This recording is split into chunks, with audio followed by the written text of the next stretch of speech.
चलिए next point है जीवन की आवश्यक वस्तुओं के लिए अनुबंध। अब क्या है कि माइनर है बेटा, माइनर का मतलब है 18 साल से कम उम्र का। लेकिन कई बार ऐसा भी सीन होता है कि पेरेंट्स नहीं है आसपास, कोई गार्डियन नहीं है। अब उसको अपनी ज़िंदगी तो बितानी है ना, उसको बेसिक कोई नीड्स तो होंगी, रोटी कपड़ा मकान तो सबकी बेसिक नीड्स होती हैं। उन बेसिक नीड्स के लिए वो किसी के साथ अनुबंध कर सकता है, ये ध्यान में रखना। लग्जरी के लिए नहीं, ऐशो आराम के लिए नहीं, बेसिक नीड्स के लिए वो अनुबंध कर सकता है, उसको पूरा अधिकार है, ठीक है।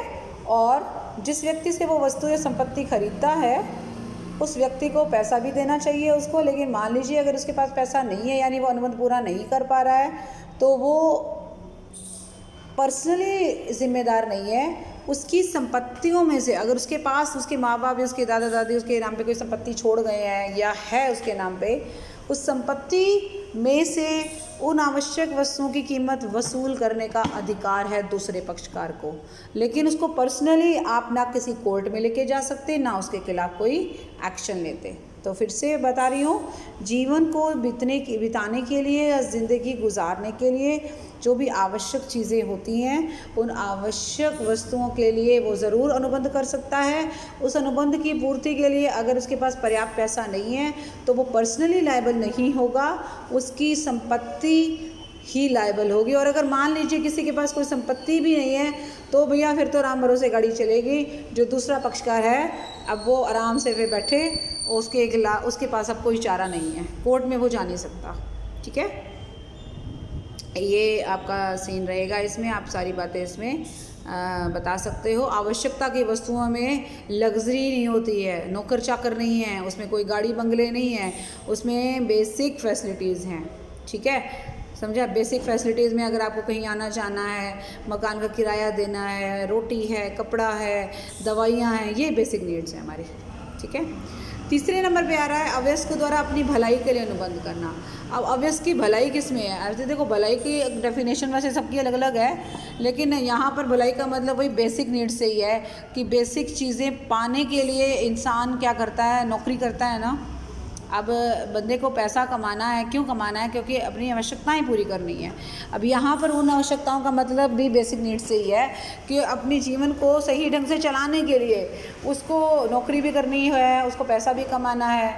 तो अपनी जॉब के लिए या अपने करियर को सेट करने के लिए अगर वो मान लो कहीं ट्रेनिंग लेता है, कहीं स्कूल में पढ़ता है, कहीं किसी कॉलेज में लेता है, कहीं इंस्टीट्यूशन में पार्टिसिपेट करता है, कहीं कोई खेल की कोई स्पोर्ट्स में जाता है और कोई ट्रेनिंग लेता है, तो ये क्यों ले रहा है?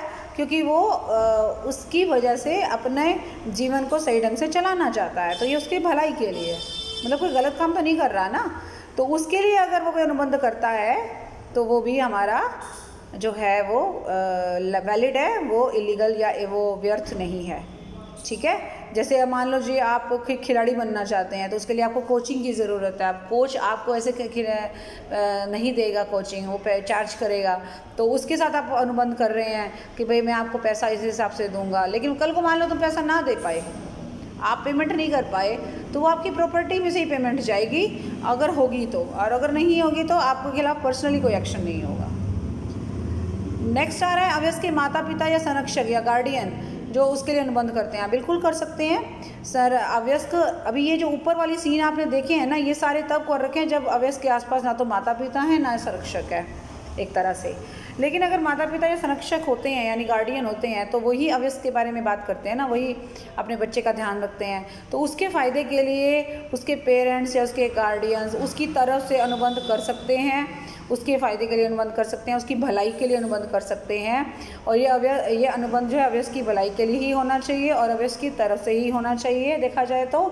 और इसको प्रवर्तनीय कराया जा सकता है बाकायदा, लेकिन शर्तें यही हैं कि ये अवयस्क की भलाई के लिए हो और उसकी तरफ से हो, तभी ये प्रवर्तनीय हो सकता है, कोर्ट में जा सकता है, ठीक है।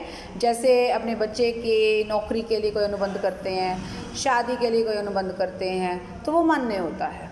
लेकिन अगर हम देखो यहाँ पे एक लाइन लिखी हुई है, अगर वो उसकी नौकरी के लिए कोई कॉन्ट्रैक्ट करते हैं तो भैया उसके बदले में एक प्रतिफल होता है। प्रतिफल का मतलब होता है भाई मैं आपसे कोई काम करवा रही हूँ, मैं उसके बदले में उसकी कीमत अदा करती हूँ, दैट इज़ प्रतिफल। तो अगर नौकरी का कोई अनुबंध है तो बिना प्रतिफल के वो कामयाब नहीं होगा।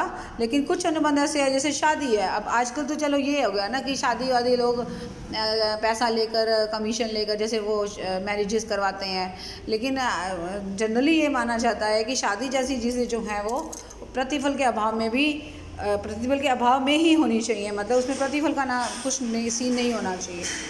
लेकिन अगर नौकरी जैसी कोई बात है तो ऐसा अनुबंध प्रतिफल, मतलब हम नौकरी, मैं चाहती हूँ नौकरी मिले मुझे, तो ऑब्वियसली मैं नौकरी तभी करूँगी ना जब मुझे उसके बदले में कोई पैसा मिलेगा। बिना पैसों के नौकरी कैसे करूँगी? लेकिन शादी जैसी चीज़ों में तो प्रतिफल का कोई मतलब नहीं बनता ना, कि शादी मैं तभी करूँगी जब मुझे उसका कोई प्रतिफल मिलेगा। वहाँ ये चीज़ जचती नहीं है। ठीक है, तो प्रतिफल के बारे में खैर आपका डिटेल में ना एक बड़ा चैप्टर रहेगा, वहाँ और अच्छे से आप समझ पाओगे। ओके, तो ये सीन रहेगा। तो अवयस्क के पेरेंट्स और उसके गार्डियन उसके बेनिफिट के लिए अगर कोई अनुबंध करते हैं उसकी तरफ से या उसके फ़ायदे के लिए, वो वैध होते हैं, वो लीगल होते हैं। और अवयस्क को पूरा राइट है कि वो अगर अनुबंध पूरा नहीं कर रहा है सामने वाला पक्षकार, तो वो उसके खिलाफ एक्शन ले सकता है। ठीक है, और अगर अवयस्क जो है वो व्यस्क होने पर यह बता दे कि अनुबंध जो है ना उसकी भलाई के लिए नहीं किया गया था, माँ बाप ने या गार्डियन ने अपने स्वार्थ की खातिर किया था, तो अनुबंध फिर व्यर्थ भी हो सकता है। ये भी ध्यान में रखना, ये लास्ट वाली लाइन में क्लियर कर रखा है।